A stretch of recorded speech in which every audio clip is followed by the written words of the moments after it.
Warahmatullahi wabarakatuh. Judul kita kali ini, sekarang sains sudah menjelaskan Tuhan tidak diperlukan lagi. Jadi ini langkah ketiga, video panjang, poster dan tulisan presisi sudah saya buat.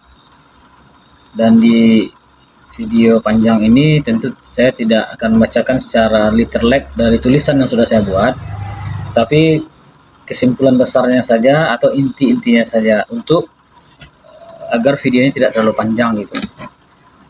Jadi intinya hal-hal semacam ini, fragmen yang dibangun oleh beberapa orang menempatkan sains untuk katakanlah alat sebagai mereject eksis Tuhan gitu. Jadi jawaban dari semua yang terjadi itu adalah sains dan Tuhan nggak diperlukan lagi. Secara sederhananya begitu. Kalimat tersebut terdengar modern, terdengar ilmiah, dan kalimat tersebut sebenarnya bukan kesimpulan sains juga. Kalimat itu adalah kalimat filsafat yang bungkus dengan sains. Dan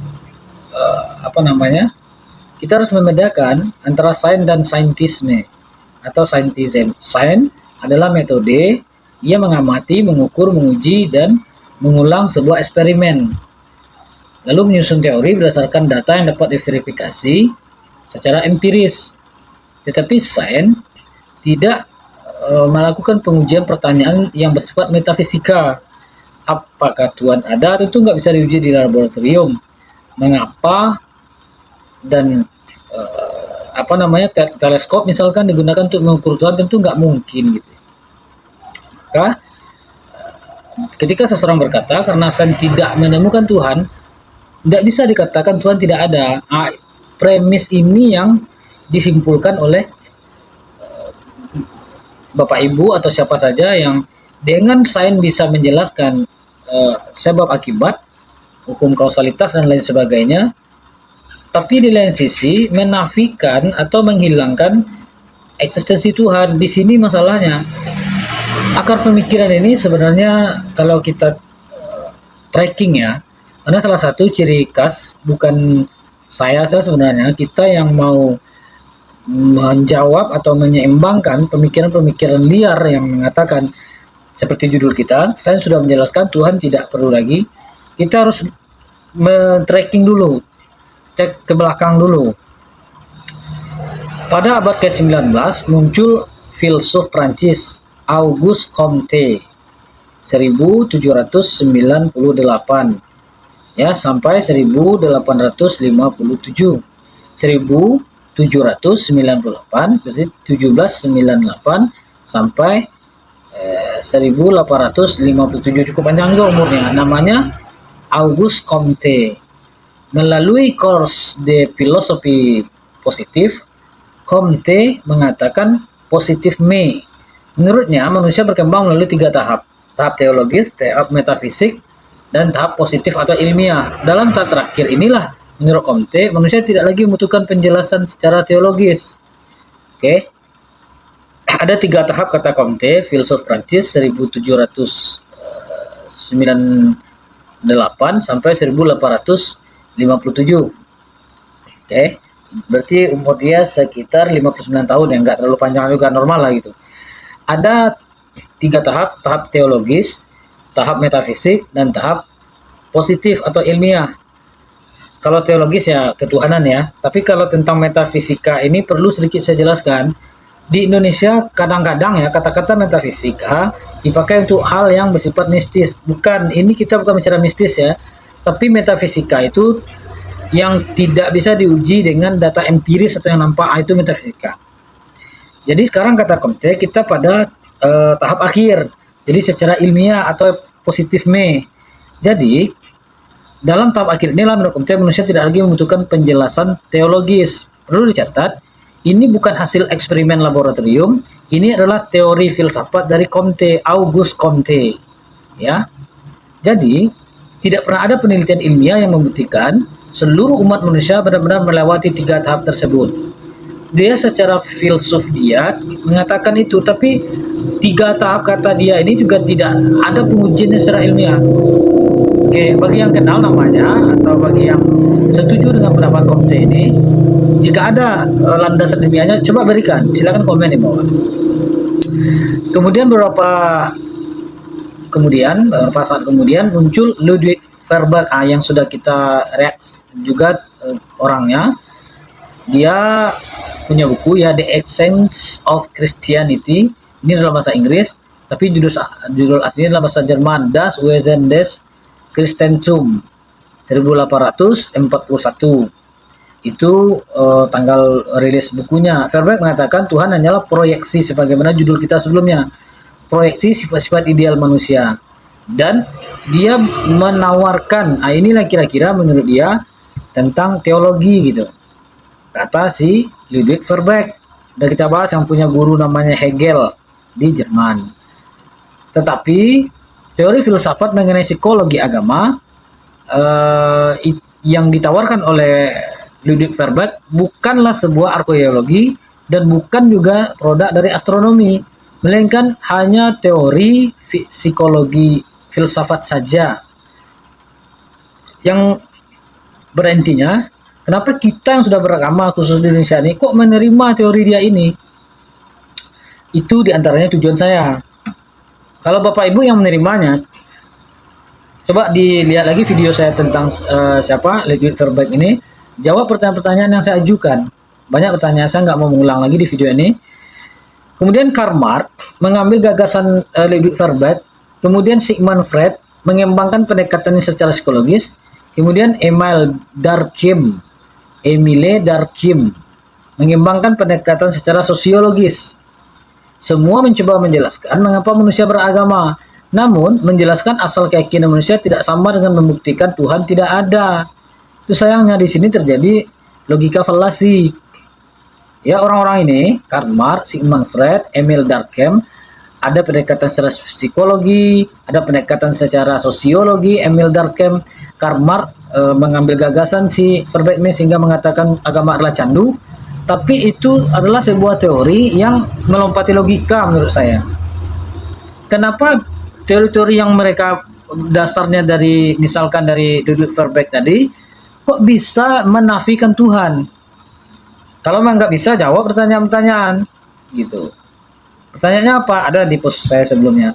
Memasuki abad ke-21, argumen tersebut dipopulerkan kembali oleh kelompok yang dikenal dengan New Atheism. Ini tokonya sudah banyak kita baca-baca ya. Namanya sering muncul nih, Richard Dawkins, Daniel Dennett, Sam Harris, Christopher Hitchens, dan nama-nama lain. Richard Dawkins, Daniel Dennett, Sam Harris, Christopher Hitchens. Oke. Mungkin bacanya Christopher Hitchens ya. Richard Dawkins melalui The Good Delusion, itu karangan dia yang kedua. Sebelumnya dia punya, lupa saya namanya. Richard Dawkins ini ada punya 2 buku itu. The Selfish Gen, tentang masalah gen. Berulang kali menyatakan bahwa sains membuat hipotesis Tuhan tidak diperlukan, kata si Richard Dawkins. Kemudian ada lagi, kalau mau yang lebih terbaru, walaupun orang sudah meninggal, Stephen Hawking. Stephen Hawking ini ilmuwan, dia berdua dengan Leonard Lodino, apalah baca namanya ini. Mereka melalui The Grand Design 2010 menulis alam semesta dapat muncul melalui hukum-hukum fisika tanpa memerlukan pencipta lagi. Kalimat ini kemudian beredar luas di media sosial atau melalui buku atau melalui seminar atau melalui apa, tetapi menafikan atau reject of God, menafikan ketuhanan. Tapi pertanyaan sederhananya, apakah hukum fisika mampu menjelaskan mengapa hukum fisika itu sendiri ada? Bisa nggak?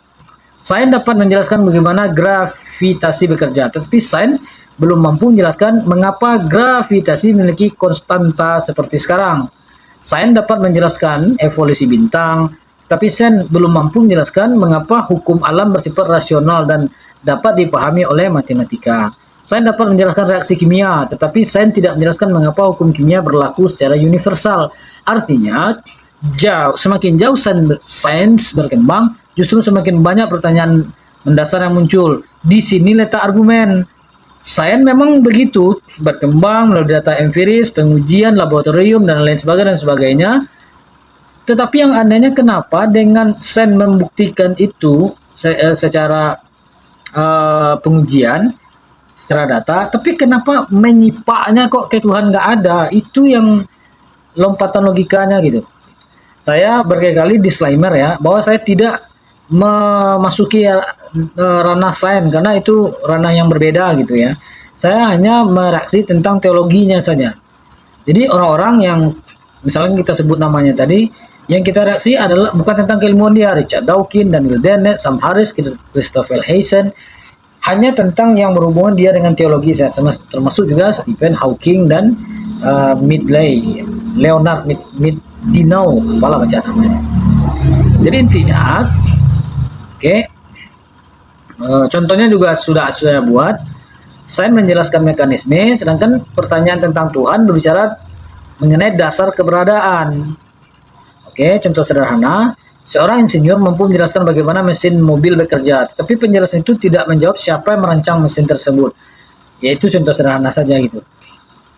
Sekarang kalau kita lebih dalamkan, secara filsafat, kesalahan seperti ini dikenal sebagai bentuk skeptisism. Itu keyakinan bahwa hanya sains yang dapat menghasilkan pengetahuan yang benar. Di luar sains dia orang ini nggak mengakui. Nah, ini letak masalahnya di situ. Padahal pernyataan itu sendiri tidak dapat dibuktikan secara ilmiah. Coba uji kalimat ini di laboratorium. Hanya sains yang menjelaskan kebenaran. Bisakah ditimbang? Bisakah diukur? Bisakah diuji dengan mikroskop? Tidak. Artinya pernyataan tersebut merupakan sebuah klaim. Bukan hasil dari sains. Dengan kata lain, scientism membatalkan dirinya sendiri. Itu kan perkataan tadi kan? Saya ulang lagi perkataannya. Hanya sains yang menghasilkan kebenaran. Kalau dilanjutkan, di luar sains tidak ada kebenaran. Perkataan itu bisa diuji nggak dengan mikroskop, dengan laboratorium? Tentu tidak. Sekarang saya menjelaskan semuanya, maka Tuhan tidak diperlukan. Nah, ini masalahnya. Kalau sains dapat menjelaskan hal-hal tertentu, kalau titik di situ aman. Dan saya nggak akan mereaksi itu, karena ya sains gitu. Tapi mengapa dilanjutkan? Maka Tuhan tidak diperlukan. God not exist. Itu yang jadi masalah, karena itu ranah teologi. Pertanyaannya adalah apakah mekanisme itu dapat dibuktikan? Ada nggak eksperimennya? Sebutkan metodologinya, sebutkan jurnalnya, sebutkan proses validasinya. Kalau semua itu tidak dapat ditunjukkan, dan tentu nggak mungkin ditunjukkan, karena itu klaim kan. Jadi itu adalah sebuah filsafat natural yang menggunakan otoritas sains sebagai legitimasi. Itu yang disayangkan. Sains dapat menjelaskan petir, kenapa terjadi. Sains dapat menjelaskan misalkan hujan. Bahkan untuk seperti Badan Meteorologi dan Geofisika itu bukan meramal ya, untuk memperkirakan cuaca dan lain juga kan butuh ilmu pengetahuan, butuh sains ya. Memang bisa hal-hal seperti itu, tetapi mengapa dilanjutkan dengan sains sudah bisa menjelaskan hal-hal yang selama ini manusia tidak tahu jadi tahu, tapi kenapa larinya ke maka Tuhan tidak diperlukan? Nah, itu yang menjadi masalah. Sains itu kan alat untuk memahami bagaimana alam bekerja, bagaimana ini terjadi. Tetapi mengubah keberhasilan sains dengan menyimpulkan bahwa Tuhan tidak ada adalah sekali lagi logika falasi yang sangat dasar sekali, yang sangat ekstrim lah mungkin bahasanya. Sains tidak memaksa orang jadi ateisme. Misalkan ada seseorang yang bagus sains, hebat sains, meneliti tentang alam, dibuktikan dengan data, diuji di laboratorium, kalau artefak itu bisa dibuktikan, bla bla bla dan sebagainya.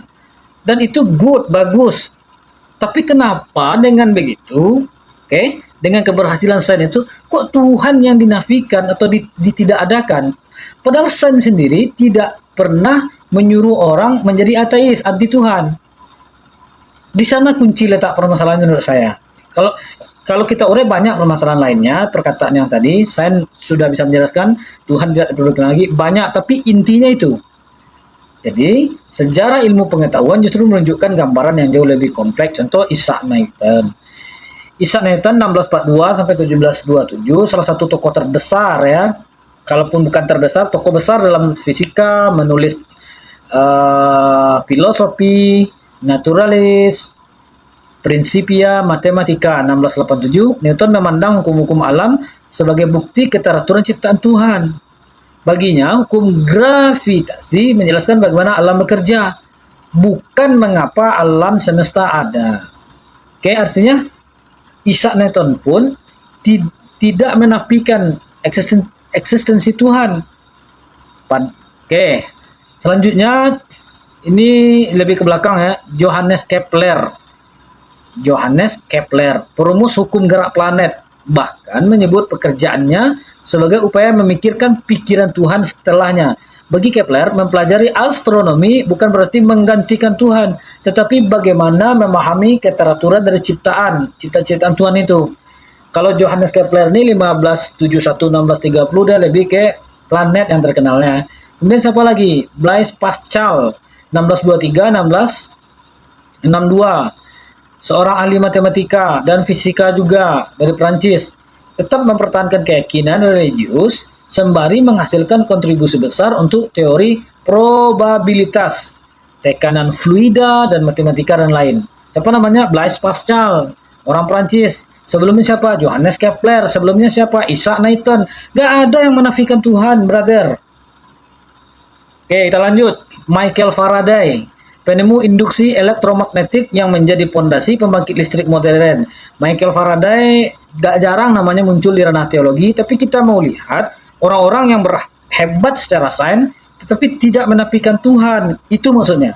Jadi orang-orang ini saya munculkan di tulisan untuk mengkanter orang-orang tadi.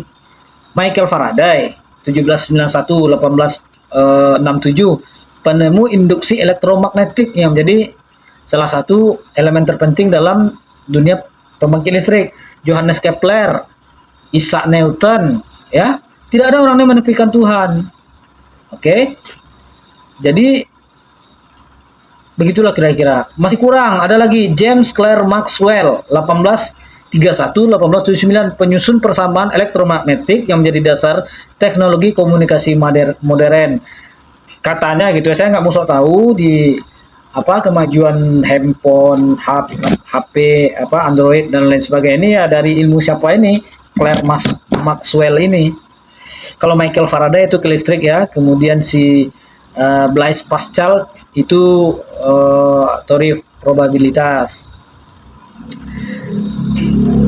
Ada lagi Jos Lemaitre, 1894 sampai 1966. Dia fisikawan Belgia, orang Belgium Belgia. Tapi dia beragama. Agama dia Katolik. Artinya apa? Tidak menafikan Tuhan. Ia pertama kali mengemukakan gagasan tentang primeval atom yang kemudian berkembang menjadi teori Big Bang. Siapa namanya? Jos Lemaitre. Oke, bertuhan dia, bukan orang kaleng-kaleng, orang pintar ya, tapi tetap bertuhan. Kita munculkan nama-nama ini ya, supaya tidak menganggap orang yang kuat desain, hebat desain, tapi automatically menafikan Tuhan, mereject of God, menolak Tuhan. Bukan, ini nama-nama ini buktinya. Baik, itu namanya data komparasi, untuk penyimbangnya. Biar kita nggak asal bicara gitu. Kita kan tolak ini fragmen yang mengatakan sains sudah menjelaskan, agama nggak perlukan lagi, Tuhan nggak perlukan lagi. Ini orang-orang yang hebat desain ini semua. Ya, tetap bertuhan, tetap beragama. Jos Lemaitre, Michael Faraday, kemudian Pascal, Johannes Kepler, Isaac Newton, tentu banyak lagi yang lain, nggak mungkin semua kita sebutkan. Punya tentu di bidang sains, tapi tetap Tuhan. Kenapa, brother, bapak, ibu, meragukan Tuhan dengan alasan sains sudah menjelaskan? Itu kenapa. Baik. Jadi ilmuwan yang memilih memilih tetap beragama walaupun dia sains sendiri dia kuat, dia hebat, tapi dia tidak menjauhkan diri dari agama. Ya, agama pun kita bicara secara global dulu ya, agama Islam, agama Kristen dan lain. Intinya ketuhanan dulu. Karena kita mau komparasikan dengan nama-nama tersebut untuk menolak juga orang berpahaman ateisme. Jadi yang ada sebagian ilmuwan ada memang yang memilih sebagai ateis sebagai pandangan pribadi saja. Ilmuwan tetap beragama dan keilmuannya itu kurang apa lagi itu. Jocelyn Matre itu awal-awal Big Bang, kalau diulas teori Big Bang, namanya pasti akan muncul gitu. Ya, Michael Faraday, elektromagnetik menjadi masalah listrik. Bahkan Jocelyn Matre yang tadi itu cikal bakal itu untuk apa namanya untuk komunikasi dan sebagainya itu ya. Oke, baik. Saya mau ke inti saja nih. Gini. Jadi, sains sudah menjelaskannya Tuhan tidak perlu. Sesungguhnya melangkah jauh keluar wilayah sains sendiri. Dia telah memasuki filsafat, meneliti mekanisme. Filsafat menafsirkan makna secara ahlinya. Lalu, teologi membahas sebab pertama, ultimate cause. Ya, sains meneliti mekanisme, filsafat menafsirkan makna, teologi membahas sebab utama. Menurut teologi, ia adalah God atau Tuhan. Tapi kalau dicampurkan ketiga-tiganya, lalu menolak eksistensi Tuhan, yang nanti menolak agama, gimana? Bisa nggak membahasnya secara ilmiah ini? Kalau bisa, komen di bawah. Oke, nggak bisa dicampurkan ketiga ini. Kemudian, saya di akhir tulisan benar-benar berpesan ini kepada orang tua dan anak muda. Jangan kita alergi dengan sains, tapi juga kita harus menguatkan fondasi agama. Ya, tentu saya bicara memakai teori Islam ya. Akidah dan tauhid itu bisa sejalan kok dengan orang hebat matematika, hebat fisika, hebat bahasa, hebat dan lain. Ya, jempol. Tapi mengapa, atau ginilah, jangan sampai kehebatan secara ilmu duniawi tersebut menghilangkan eksistensi Tuhan. Kalau hilang eksistensi Tuhan, artinya Tuhan tidak ada, Tuhan tidak diperlukan lagi, karena berpikiran sains sudah menjelaskan betapa besarnya risiko yang akan ditanggung. Kita sebagai orang tua misalkan, berarti anak ini nggak bisa mendoakan kita ketika kita meninggal dunia. Ini kenapa agak bersifat perasaan gitu ya. Ini bukan pembahasan ilmiah lagi, tapi secara perasaan saja. Ya karena menurut dia Tuhan ini nggak ada, agama ini hanya seperti peninggalan manusia purba atau apalah gitu. Rela nggak kita seperti itu? Yang di Indonesia kan mayoritas kita Islam ya. Jadi fatal sekali pikiran seperti ini, dan saya berdiri tegak dan berusaha semaksimal mungkin jangan sampai ini melihat orang berkata dengan baik, sopan, punya titel yang secara akademik bagus, lalu menyampaikan teori-teori, fragmen-fragmen, argumen-argumen dari ilmuwan-ilmuwan yang ujung-ujungnya menafikan Tuhan. Ya, ini yang kita sayangkan. Padahal kalau bicara sains, bicara orang yang berilmu dan hebat dan lain-lain, bertuhan juga, nggak semuanya gitu. Bahkan mohon maaf, menurut saya itu hanya sebagian kecil, dan itu pendapat pribadi dari ilmuwan-ilmuwan tersebut, seperti yang sudah kita baca namanya di atas tadi. Kenapa you follow dia? Nggak, kan bisa follow yang ilmuwan-ilmuwan yang lain ya. Sudah kita baca tadi namanya. Ya banyak sekali. Isaac Newton, ya. Kemudian Johannes Kepler, Blaise Pascal, Michael Faraday, Clerk Maxwell, Jocelyn Matre. Bertuhan orang ini semuanya. Kok sementara satu sisi sains juga tidak memaksa orang untuk jadi ateisme, nggak ada. Tapi kalau sudah lekat ya, bagi bapak ibu yang susah diingatkan, mohon maaf saya memang sulit. Ini mungkin lebih tepatnya kepada orang yang baru-baru kena ini pemikiran yang ya kalau secara Islam ini mohon maaf saya sangat besar dosanya. Anda menyampaikan pikiran itu lalu orang dari bertuhan dalam artinya jadi tidak bertuhan, entah dia dari syirik, entah apalagi jadi agnostik, apalagi jadi ateis, besar sekali dosanya. Sekali lagi ini bukan pembahasan ilmiah, tetapi di ujung untuk penutup video saya sampaikan ini karena kenapa? Dosanya sangat besar. Sekali lagi kenapa? Karena menyampaikan itu juga rupanya orang Islam. Maksudnya bapak-bapak atau ibu-ibu atau bapak lah yang saya ingat nama, tapi saya nggak sebut namanya. Rupanya dia Islam kayaknya. Kok bisa-bisanya seperti itu? Kalau Anda memang sudah susah, terpaksa juga untuk mengikuti pendapat Richard Dawkins, Daniel Dennett, Sam Harris, Christopher Haysen, kemudian Sigmund Freud, Emil Durkheim, Karl Marx, siapa lagi? Stephen Hawking, Ludwig Feuerbach, banyak lagi ya kalau kita baca nama-nama ini.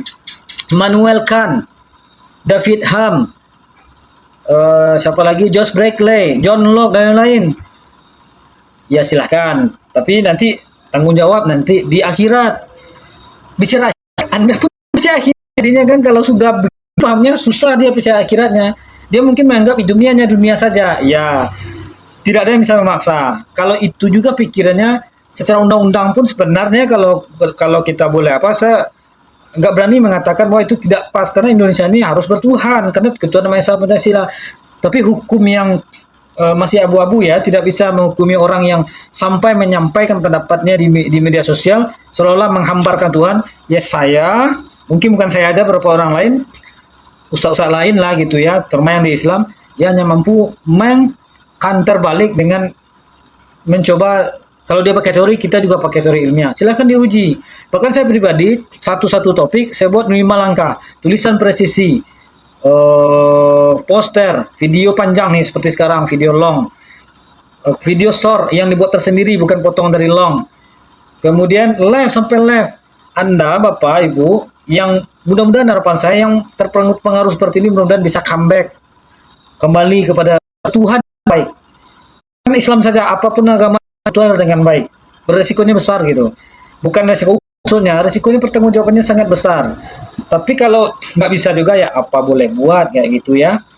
Jadi kalau ada yang tidak pas yang saya sampaikan, saya siap juga untuk dikoreksi, nggak masalah. Kalau salah, ya datanya kita perbaiki, nggak ada masalah. Tapi kebenarannya ya tetap. Maksudnya yang benar ya benar, yang tidak benar itu yang kita uji dalam satu-satu topik kita itu. Dan saya akan selagi sempat ada waktu saya akan terus walaupun batasan kamera yang saya pakai jauh dari kamera yang dan baik, kemudian suara mungkin agak gimana, tapi saya bisa menunda ini karena efeknya sudah sangat-sangat parah. Saya lihat orang-orang yang awalnya beragama, tentu di KTP-nya pasti ada agamanya kan, tapi di hatinya ini tercabut agama. Coba bayangkan, nggak ada lagi perasaan beragama, nggak ada lagi perasaan bertuhan. Sign itu yang dia tuhankan, kan fatal sekali itu, fatal sekali, ya. Menurut saya, ada yang nggak pas, silakan komen di bawah. Nanti kita akan coba lihat. Kita bukan debatable formatnya, tapi kita argumentatif. Kalau merasa argumennya yang mengatakan, sign sudah menjelaskan Tuhan tidak perlu diperlukan lagi. Oke, nggak setuju dengan itu, sudah saya urai panjang tadi. Komen di bawah ya. Mudah-mudahan bermanfaat. Assalamualaikum.